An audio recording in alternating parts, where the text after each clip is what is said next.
ito daw pong si Attorney Kapunan, meron daw pong babala ano po sa mga kababayang Pilipino po natin. At ayon nga dito, basahin po muna natin Kapunan impeachment plunder case versus VP Sara may move forward. Simultaneously, yan po yung sabi dito mga kababayan. So ibig sabihin magtutuloy-tuloy po yan. Ano po yung kakaharapin ni Sara Duterte? Ano po ng mga matitinding aligasyon katulad po ng plunder mga kababayan at ito pong syempre yung kanyang impeachment. So ngayon ito pakinggan po natin kung ano nga ba yung babala ni Attorney Kapunan sa mga kababayang Pilipino po natin. Magandang umaga po sa inyong lahat. Tungkol sa impeachment? Ako naman makikikape lang sana naman dapat ako dito kasi balita ko libre kape dito. But naapo-apo ako. But before I go into the talking about the impeachment, maganda yung narinig natin si isang congressman, Congressman Pumaren, na gumagalaw pa rin ang Kongreso on issues because minomonitor, while all of us are monitoring the impeachment, sumasabay po ang mga troll armies. The troll armies are trying to destroy the institutions. Kagaya nga ng maganda nga yung sinabi na urgent measures of the administration are being addressed. Concerns of our ordinary citizens, kagaya nung presyo ng gasolina, yung jeepney modernization, yung issue ng excise tax, tinatalakay pa rin sa Congress. So, yung mga sinasabi po ng trolls, mag-ingat tayo because ang sinasabi nila, wala namang ginagawa ang gobyerno. Ano kayo ngayon? Yung mga didisit na fake news peddler dyan, pahiya kayo kay Attorney Kapunan. Di ba pinagkakalat mga kababayan nung mga didisit na wala daw ginagawa ang gobyerno, puro impeachment na lamang daw po yung iniintindi, lalo na daw po ang Kamara mga kababayan. Pero kung iisipin nyo po, may ginagawang trabaho ang ating pamahalaan at may ginagawa ring trabaho ang Kamara, pero hindi pwedeng kalimutan yung pananagutan mga kababayan ng ating Vice Presidente. Ngayon maliwanag yung sinabi dito ni Attorney Kapunan na mag-ingat doon po sa mga troll na nagpapakalat ng maling impormasyon laban po sa Kamara at laban po mga kababayan sa ating pamahalaan. Anyway, tuloy pa natin. Yun ang narrative. Sinasayang lang ang pera ng taong bayan sa impeachment process na yun na lang ang ginagawa sa House.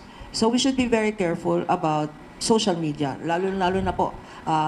Ang kaibahan po ng impeachment process ng 20th Congress and the earlier impeachment complaints, kagaya ng kay President Perap, at saka si Chief Justice Corona, napakaliit ng social media noon.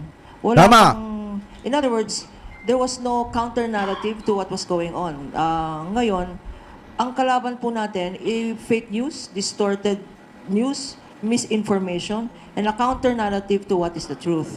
I'm not only speaking as a lawyer, I'm speaking as a mother, as an ordinary citizen, na talagang sinusundan, ano ba talaga ang nangyayari dito? Ano ba talaga ang issue dito? Ito ba ay political harassment? Ito ba ay political persecution? Is this about the 2028 elections? Sa palagay ko, sa nakikita natin, genuine na, talagang interesado na ang mamamayang Pilipino. Kasi nakikita nila on live TV, lalong-lalo na pag nagsasalita itong kumpanyerong Congressman Terry Ridon na napakalinaw ang pag-explain on TV na naiintindihan ng tao. It's not a matter of opinion. It's a matter of public figures, government official figures from government agencies that don't lie. Napakita nga ni Kong Terry yung flow ng funds, inflow, outflow, kung ano yung balanse, na naiintindihan ng tao. Ako mahina ako sa arithmetic, pero alam ko yung addition, subtraction, at alam ko yung kung may remainder ang pera. At may remainder ang pera na nakita ng taong bayan. Ayan yan yung pinupunto ko sa inyo mga kababayan kanina, na nakita ng mamamayang Pilipino O paano sasabihin ni Man Scarpio na na walang katotohanan yan, chismis lang yan, at wala silang 6 billion. Oo nga, ipagpalagay natin, totoo yung sinasabi ni Man Scarpio na wala silang 6 billion sa bank account. Pero, ang meron talaga mga kababayan kina Man Scarpio at Sara Duterte, hindi naman talaga 6 billion, 6.7 billion. Yun ang meron sa kanilang bank account. Yung pagpasok at paglabas na umabot ang halaga sa 6.7 billion pesos. May remainder ang pera na hindi na-reflect sa bank account. So, Tama. Yun po ang dapat sundan natin lahat. Tatawid na po siguro to sa Senate because Tito Sen, Senate President himself has said, if the impeachment articles are endorsed or transmitted to the Senate, the next day, he will create an impeachment court. Oh. Ang maliit na mensahe ko lang po, binasa ko po yung rules ng Senate House on the Senate rules on impeachment. At dalawa po ang nakita kong napaka-importante. Yung issue ng, klarong-klaro po sa Senate rules, the issue of political neutrality. Oh, yan. Nakalagay po sa Senate rules on impeachment. Oh, dapat alam yan ni na Amy Marcos, alam yan ni na Robin Padilla, ni na Bongo at ni na Senator Bato de la Rosa. Dapat naka-political neutrality kayo. Hindi porket DDS kayo, buboto na agad kayo ng acquittal. Ano po, para kay Sara Duterte. Kasi mga kababayan, nasa rules po talaga yan ng impeachment court na dapat kapag ka ikaw ay uupong hurado, dapat na ando dun yung pagiging neutrality mo. Hindi yung pagiging DDS mo. Impeachment, that the senator judges must be politically neutral. Tama. Number one. Number two, nakita ko rin na meron silang oath. Bago sila, hindi ba ang judge, bago maging judge, nag-oath sila. No? Nagtitake At sa oath. oath ng mga senators na magiging senator judges, nakalagay doon na they have to follow the law and they have to follow the Constitution. So, wala rin talaga dapat bahid to ng politika. Lalong-lalo na nandito si Kajimi na in-announce na sa isang kapihan na narinig ko po, meron daw atang People's Court. Kayong taong bayan, tignan natin yung political neutrality ng mga Senate judges. Yan na. Because half of them have already, not half of them, yung mga kapartido ni Vice President Sara Duterte have already announced their vote. In-announce na nila yung vote nila bago pa man makita ang ebidensya. So, tayong taong bayan, pinapakinggan natin, sinusundan natin yung House, mas sundan po natin ang Senado. Kasi sa House of Representatives, probable cause lang yan. Tama. Tatawid na yan, kung merong 1/3 vote. Pero sa Senate, conviction. Anong ibig sabihin? Before I leave in a few minutes, tatlo po ang klase ng kaso, no? Meron tayong tinatawag na criminal case, Ah. tinatawag na civil case, at meron ring administrative case. But on top of that, meron pang-apat, yung tinatawag na impeachment case. Anong kaibahan? Itong impeachment case, ang sinasabi sa jurisprudence, sui generis. It is a class of its own. Ah. Ating isipin criminal case, no? Ang criminal case po, yun ang final ni Senator Trillanes sa Sandigan. A criminal case for plunder. What is the difference? Pag na-convict ang Vice President, imprisonment yan. May imprisonment ba sa impeachment? Wala pong imprisonment sa impeachment. Ang kahantungan lang ni Sara Duterte, mga kababayan, pag sa impeachment, tanggal po sa pwesto. At hindi na siya pwedeng tumakbo kahit kailan. Pero, eto tandaan nyo, mga kababayan, kapag ka si Sara Duterte na-impeach at hindi na po siya vice-presidente at nagtuloy-tuloy, mga kababayan, yung isinampang kaso ni former Senator Antonio Trillanes sa Sandigan Bayan, talaga at mapapatunay na si Sara Duterte ay nagkasala, after po niya ma-impeach, ang sunod na mangyayari sa kanya, pwede po siyang makulong, mga kababayan, sa kasong plunder, malversation at iba pa. Ano po, dahil marami pong kaso ang isinampa, etong si former Senator Antonio Trillanes laban po kay Sara Duterte. Sa criminal case for plunder, pag tumuloy yan, meron rin penalty ng permanent disqualification to run for public office. Meron bang ganon sa impeachment? Ang sagot ay oo. Oh, di ba? Because apart from removal from her, if she is convicted, by 2/3 vote of the Senate, she will be removed as sitting Vice President. But may second penalty. She cannot perpetual disqualification. So disqualified siya sa 2028. Ang tanong, magre-resign yan. Kasi sa nakita niyang ebidensya, napakalakas, magre-resign yan. Matutuloy pa ba ang impeachment case na yan? Ang sagot po ay oo. Nako! The impeachment case will continue, Nako! the trial will continue in the Senate because Nakaw! Nakaw! Alam niyo kung bakit? Ang plano dapat dyan, mga kababayan ng mga DD shit, kukumbinsihin daw etong si Zara Lustay, mga kababayan, na mag-resign kapag ka umiinit na yung usapin ng impeachment trial doon po sa Senado.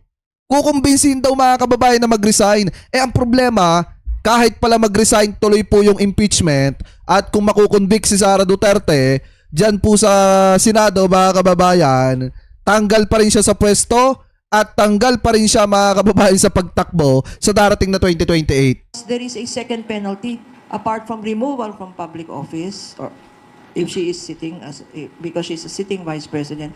Ang second penalty dyan, permanent disqualification. Oh. Kung resign man siya, itutuloy po natin ito. Gagawing, yung second kind of case is civil case.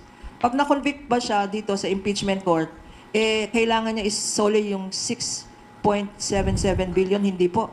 Kasi hindi po yan penalty sa impeachment. Oh. Yun lang po. And lastly is administrative. Pwede siyang kasuhan rin ng administrative case because public office is a public trust. Tama. And she is a government official. Even if she is not convicted in the Senate impeachment court, she may, because sa lakas ng ebidensya, maalala natin, nung ginawang witness ng House Committee on Justice, si Senator Trillanes, under the questioning of Senator Laila, random accounts lang, no? Random accounts sa kinumpira, yung mga inanex ni Senator Trillanes sa affidavit niya, nag-random choosing lang ang Congresswoman Laila ng 19 accounts. Oh. Yung 19 accounts po na yan, na naka-annex kay Senator Trillanes, complaint sa ombudsman, to the last centavo, matching yung figures Nakaw! sa affidavit niya sa report ng AMLA. So, at na hindi, sabi nila, na-vindicate. Hindi po. Na-vindicate daw si Senator Trillanes. I think the right word is na-confirm. Na-confirm yung matagal na niyang sinasabi na totoo. Hindi kaya magamit itong desisyon ng Supreme Court to delay the process. Ano kaya ang pananaw ng mga abogado rito? Itong recent decision po ng Supreme Court, no, just 3 days or 2 days ago, ito po ay hindi related sa impeachment court sa impeachment case this year.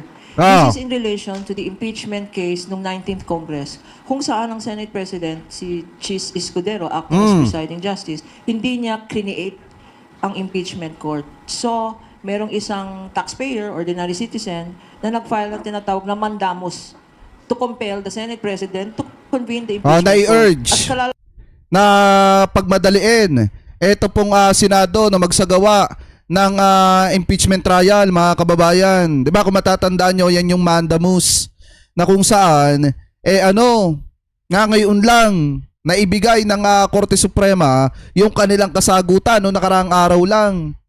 'Di ba, na sinasabi na bahala na ang Senado sa madalit salita kung ano ang gagawin nila dun po sa article of impeachment once na ma-transmit po yan sa kanila. So ngayon, mga kababayan, isa lang yung pinakamaliwanag dito.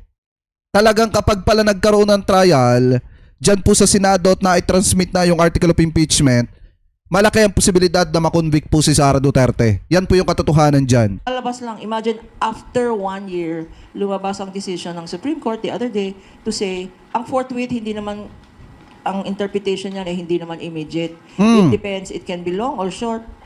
Yun ang interpretation nila. Subject to the discretion of the Senate. Ang maganda, naunahan na ni Senate President Tito Sen, no? When his consistent position last year and this year is, I will do it immediately the day after. Meron na nga tayong nababalitaan na MWF, no? Monday, Wednesday, and Friday so that they can do their other business starting at 3 o'clock. Pero kung tignan po natin yung Senate rules on impeachment, unless palitan nila yung Senate rules o i-amend, nakalagay po doon every day. Every day except weekends and holidays. Tama. Pag every day na yan, sana matapos na yan, no? Kasi maraming ang important issues na tatalakayan. So, I see that, to your question, Philip, merong pending ngayon. Tatlong petition sa Supreme Court filed. Instead of filing her answer in the Committee on Justice, VP Sara's lawyers filed a petition in the Supreme Court. Sabi nila, violation of due process. Mood and academic na yon. Kasi tapos na yung hearing sa Committee on Justice.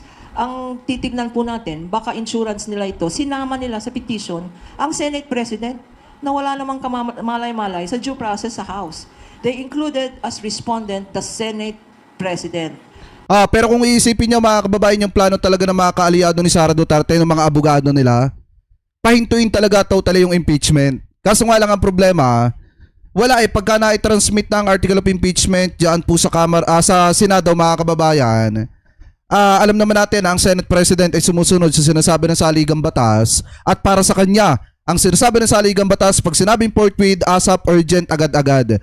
Ano po, at kita nyo naman yung posisyon ni Tito Sen, mula ng 2025 hanggang ngayon, once na i-transmit sa kanila ang article of impeachment, magpuproceed na agad sila, magkukonvene na agad sila bilang impeachment court. Kaya wala pong magagawa dyan yung kampo ni Sara Duterte. At bakit ko sinasabi kanina na malaki ang posibilidad na baka makonvict etong si Sara Duterte dyan po sa Senado? Kasi hindi naman po a-attend yan dyan.